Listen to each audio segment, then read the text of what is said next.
Namaskar. Welcome to another episode of Editorial. Today's editorial is very interesting. Today's editorial, I'm sure, will be informative. And today's editorial, we will look at the entire process of delimitation from a South India perspective. Now, the question that I asked tonight is, why is South India so upset about delimitation? Why is South India calling it foul? Especially Tamil Nadu Chief Minister M.K. Stalin. Why is he saying it's unfair to us? Let's discuss this. Let's get right into the show. Now, before I begin, I have done an entire explanation on delimitation, processes, how, when, what other countries do, all of that. I have done an elaborate editorial. I'm going to put that link up in the description. Please do watch it. Please do watch it with this particular editorial so that you get an in-depth understanding of what delimitation is. So that's one. Now, for this editorial's sake, I'm going to just run you through what delimitation is and what are the problems, and then we will get into the real crux, the topic at hand, which is basically why is South India peeved, or why is South India not too happy with delimitation. So that's the story today. For starters, delimitation, very simple. Delimitation is a constitutional mandate. Why do we have delimitation? Because delimitation, as the people grow, you need to have representation, more representation. So, delimitation basically says that after every census, you need to understand the growth of the population, and based on that growth, you need to recalibrate the representation in the parliament. So, that is delimitation. Okay, now? So, population grows, representation grows. Now, delimitation has happened four times. One in 1952 based on 1951 census, 1963 based on 1961 census, 1973 based on 1971 census, 2002 based on 2001 census. Now, 2002 delimitation had some internal gigs, but the total number of seats remained the same because Mrs. Indira Gandhi during the emergency in 1974 had said that now we will not have delimitation till 2000. Now, Atal Bihari Vajpayee, when he took over, he pushed this delimitation date to 2026. He says it will be based on 2011 census, which means that 2029 Parliament Assembly, as in Parliament elections, we will see the new calibrated Parliament. The number of seats will be distributed or calibrated there. So, delimitation we will see in the 2029 election. This is as far as delimitation is concerned. Now, let us get into the actual crux of the problem. We said delimitation is going to be based on the population. North population is growing faster. South population is not growing as much as what North is. So what could happen? Stalin says that if delimitation is going to be on population census, it will deprive and reduce the representation of South Indian states. There is a fear in the minds of people of Tamil Nadu that our voices will be undermined, which is what I told you. By North ka population बढ़ रहा है, the population of North is growing and our population is not growing in that same speed. Our fertility is not, rate is not as high as North fertility rate. So, we will suffer. Our voices will be undermined. We will not be heard in the parliament, in the temple of democracy of India. So, then what happens? We will be deprived of our rights. Correct. This is what Stalin and a lot of leaders, by the way, from South feels, and a lot of people also from South feels that. Now, to answer this question, Mr. Amit Shah said that, listen, you know what? We will not, that is South Indian states, we will ensure, he said, we will ensure that South Indian states would not lose even a single seat. Amit Shah said, this is my word. South India will not lose a single seat. But yet, Stalin is not happy. Why? Let me try and explain to you why, and that's why I said we will look at the entire process from a South India perspective. Now, I spoke to you about 4 delimitations: 1952, 1963, 1973, 2002. I also told you 1973 actually, the number of seats, total number of seats has not increased from 545. It remains 545. Even today it is 545, which we have discussed. So that part of it is taken care of. Now let us get into 1952 polls. That is after the first delimitation, wherein Coorg had 1, Hyderabad at 25, Madras at 75, Mysore at 11, Travancore at 12, and there was 489 total parliament seats and South India had 124. Now, the percentage of seats that South had in the parliament was close to 25.35%. 25.35%. Now let us go to 1967 polls, which was based on 1963 delimitation. 1967 polls, India had 522 seats. So from 489 seats, it increased to 522 seats. Now in 522 seats, South of India had 126 seats. So technically speaking, from 1952 of 124, South India got 2 more seats, that is 126.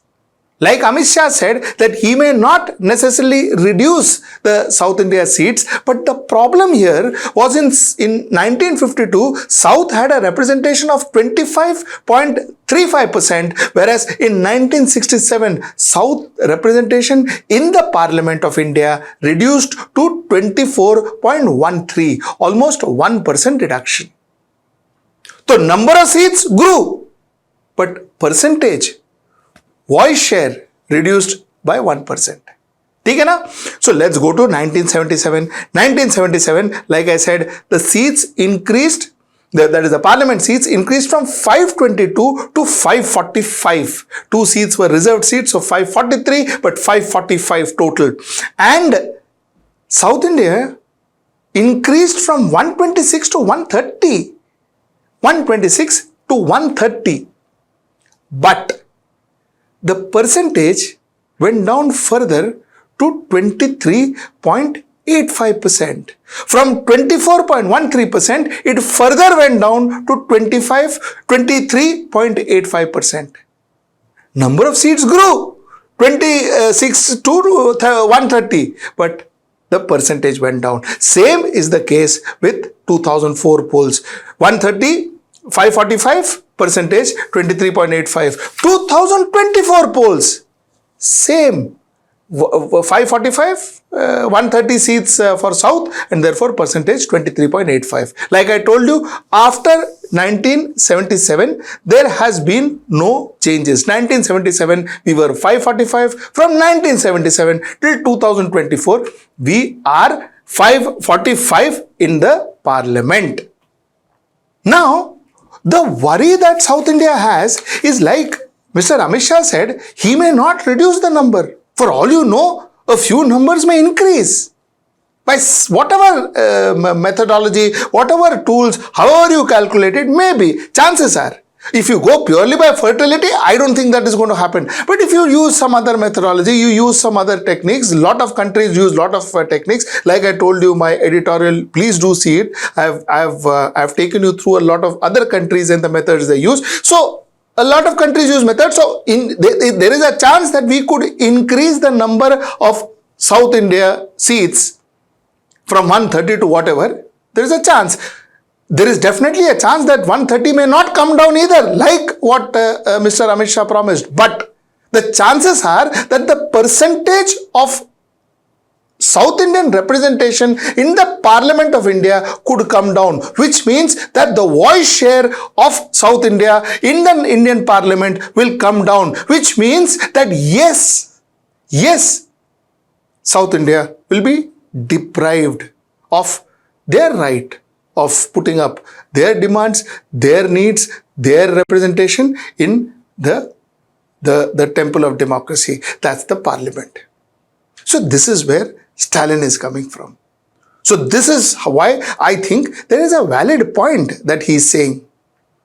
And Amit Shah didn't say anything wrong when he said that I will assure you that not even one particular seat will come down. But that assurance may not necessarily translate into the fact that therefore your voice share in the parliament won't come down. It may not translate. That's the crux of the problem. Now, there is a political angle to it. Let us come to the political angle. You see, it is the South Indian states where the Bharatiya Janata Party has not been able to make a mark. And still, by the looks of it, with all that is happening in Tamil Nadu, with all that is happening in Kerala, with all that is happening in Andhra Pradesh, in Telangana, etc., even now, Bharatiya Janata Party is not looking very, very confident or at least in a commanding position in any of these states. So somewhere down the line, it will be, and Karnataka, of course, I forget to mention Karnataka. Even Karnataka, though Bharatiya Janata Party has been coming in and coming out, they've made their government once, twice, but the point is, even in Karnataka, now it is Congress government. So most of the South Indian states, Bharatiya Janata Party has still not got the grip. So there are two options in front of Bharatiya Janata Party. Option number one is work harder on South Indian states and get into the South Indian states, try to win seats in South of India. Or, in a way, the way Stalin feels, make South India irrelevant as far as national politics is concerned. If South of India is made irrelevant, if their number of seats or their voice share in the center is not relevant enough to determine who is going to be the Prime Minister of this country, then too, it is advantage Bharatiya Janata Party. Because states that are really going to benefit out of delimitations like Uttar Pradesh, Bihar and all of that are dominated by Bharatiya Janata Party. So with or without South states, Bharatiya Janata Party or the government then, even Bharatiya Janata Party or whoever, the government can be decided with or without South Indian states. Chances are it can be decided with or without South Indian states. Because as the percentage of South Indian MPs goes down, this is the probability of South India determining who is the next Prime Minister of India also decreases. This is the story that Stalin is trying to put up. And this is the core reason why it is imperative. It is imperative that there has to be a methodology. There has to be a methodology which ensures that somewhere down the line, South is given the confidence that they too are part of the larger picture. They too have a say in the central leadership. That's the last point I wanted to make. Before I end, you see, I am worried about the census itself. You see, census, delimitation, these are processes to make our democracy robust. So that representation is correct, like I told you. People are represented, sects are represented, genders are represented, castes are represented, religion is represented. That's why you have census, that's why you have delimitation. Now, if you see, census was conducted in 1961 and the polls happened in 1952. The census was conducted in 1961, polls were conducted in 1967. Census were conducted in 1971, polls were conducted in 1977. Census was conducted in 2001, polls were conducted in 2004. Now that census and this poll may not have had much of difference based on the census because the numbers remain the same at 545. That being said, there is a process that takes place between the census and the polls. Now let us look at our situation currently. The last census conducted was in 2011, post which a census was supposed to be conducted in 2021. Didn't happen. Didn't happen. The reason was COVID, which is fair. But then 2022 it didn't happen. But then 2023 it didn't happen. 2024 it didn't happen. And now 2025. The reason I doubt whether this census will happen in 2025 is because according to Nirmala Sitharaman's budget, there is no money allocated, no decent money allocated for a full-fledged census in India. So I want to believe, based on the budget, that the census may not happen in 2025, which means possibly the census will happen in 2026 for a 2029 elections. Now, if the census starts in 2026, will we be able to do a proper counting of 140 crore people, caste, creed, gender, etc.? Will we be able to do that physically? So I am kind of not very sure whether the work that we can do between 2026 to 2029 and 2029, mind you, being a general election year, whether we will be able to do our job fair and square, whether we will be able to do a job that is absolutely, unambiguously, absolutely authentic. I don't know whether we will be able to do that job. That's my first worry. Mind you, this census becomes important for two reasons. The census becomes important because A, you are talking about delimitation, B, you have already passed the women reservation bill. The women reservation bill will be implemented in 2029. How are you going to decide? How are you going to decide the reservation of 33% seats in India? On what basis? On what data? So, will all of this, that is the delimitation process and the women reservation bill, will all of this become part of a political strategy which possibly helps one party or the other? Is that how it could turn out to be? Which is what is worrying, and which is something that you need to actually think about. So this is why possibly the South is nervous about the delimitation, and you decide whether is that worry reasonable or not. Till I see you next time. That's tomorrow at 10. Namaskar.